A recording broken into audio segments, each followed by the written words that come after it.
Hello and welcome to SarahJane Creates. I'm Sarah. Today I'm going to be showing you how to make flaky pastry. This pastry is somewhere in between puff pastry and short crust pastry. I'm going to put my hair up, wash my hands, stick on an apron and get the ingredients ready.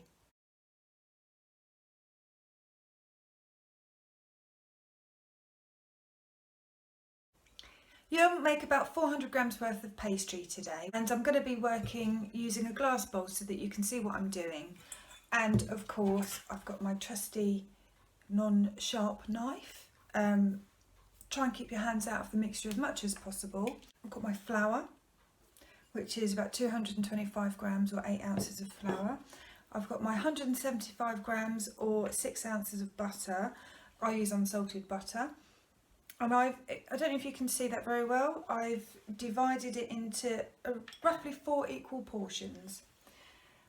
And I've got a quantity of cold from the fridge water. You need cold water.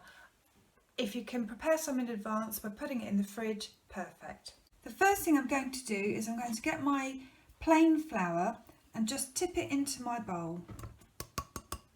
Okay. Then I'm going to take a quarter of my butter and I want to rub it in to the flour. I'm going to chop it into little pieces. The idea behind cutting the butter up is that you've got smaller pieces to work with, which hopefully means it will be easy to incorporate. Now I'm going to start you off of how to rub in flour and butter together. So using your fingertips, we're going to be effectively doing this. But while we're doing this, we're taking the butter and just slipping little bits of it off to incorporate into the flour. And it's about getting air into the mixture as well. So you lift and rub, see? And you are effectively squashing the butter and the flour together to form a fresh breadcrumb-like consistency or texture. Can you see it's sort of, you just almost slake bits of it off, and then the thing that lifting the flour and the butter mix does while you're rubbing it in is it helps to keep it cool. That's important because it prevents the fat from melting too quickly. Once you get to this kind of texture, stop. We need to add our liquid, because as you can see we might have incorporated the butter to the flour but it's not binding and we need it to bind. So we take our water from the fridge, make a small well in the middle, and I'm going to pour this, but I suggest if you've never made it before, get a teaspoon and teaspoon in a couple of drops at a time. Tiny little bit has gone in, and get your knife and stir it in.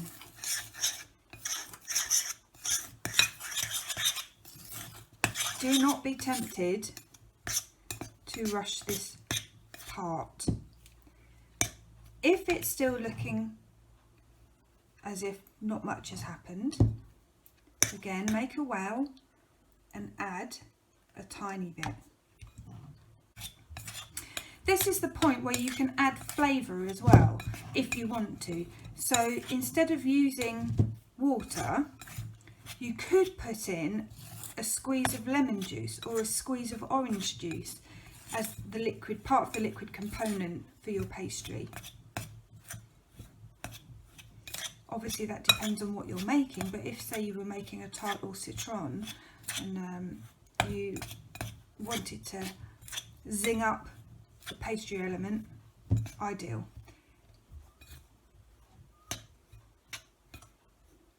We're trying to form a soft dough.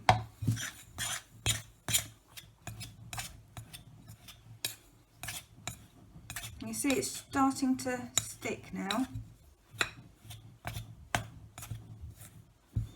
The reason again that we use a knife is we keep the heat of our hands away from the pastry. See how it's changing? That last tiny bit.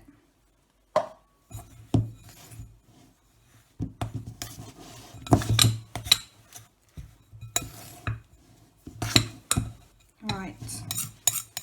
Now I'm going to tip this out onto the screen board for now, just so that you can really see.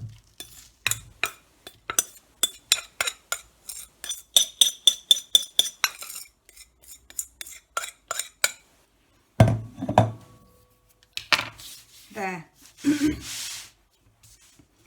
So we are now going to knead our dough very lightly until it's smooth.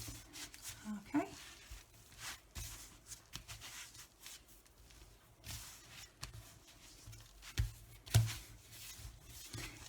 If we work it too hard, as in knead it too much, it will become tough. And there, can you see? It's starting to come together.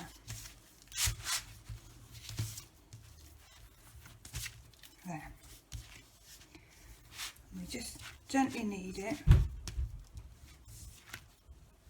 until it's smooth.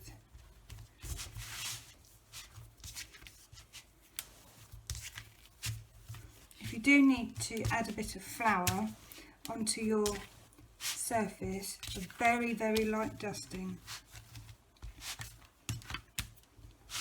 You can do it in your freestanding mixer if you wish, but I think there's something very lovely in being hands-on with the food that you're trying to make. So now that we've got to this sort of point, I'm going to go onto the work surface and you'll then see how we turn this, which we could call short crust pastry, into flaky pastry.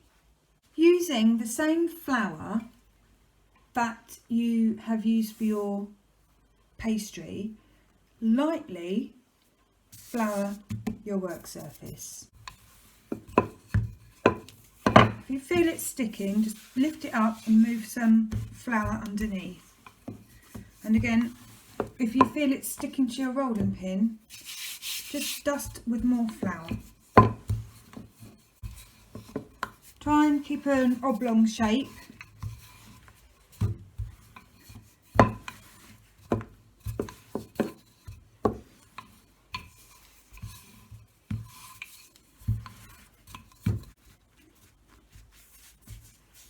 Take a second portion of your 4 of the butter, and we want to dot the butter in small pieces over the top 2/3.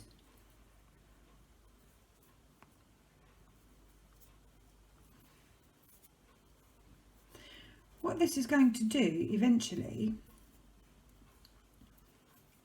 is, when the pastry is cooked, the butter is going to melt away and leave little pockets. When you finish dotting your butter, you want to take the last third of your pastry and fold it over the middle third, and then take the top third, don't worry if the butter falls off, and fold that over onto the top. Okay? And seal the edges down like this with your hand.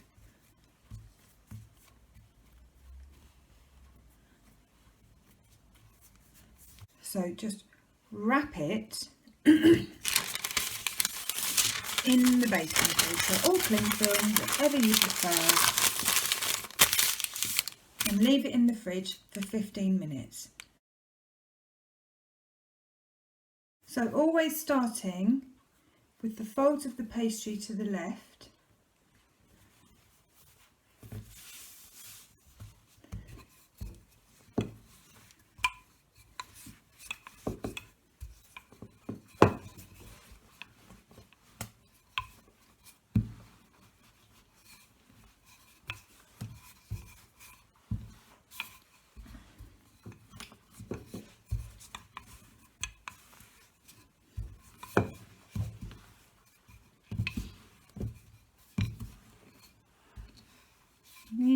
hopefully see that by resting your pastry,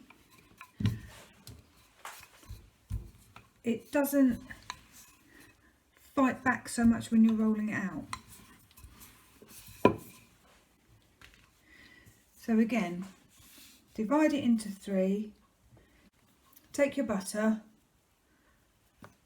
and either chop it or pull bits off,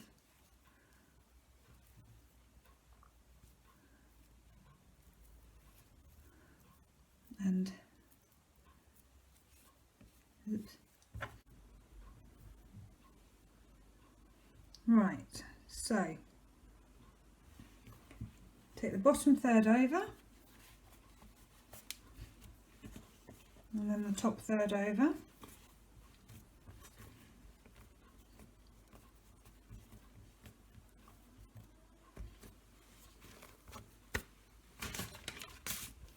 And wrap it.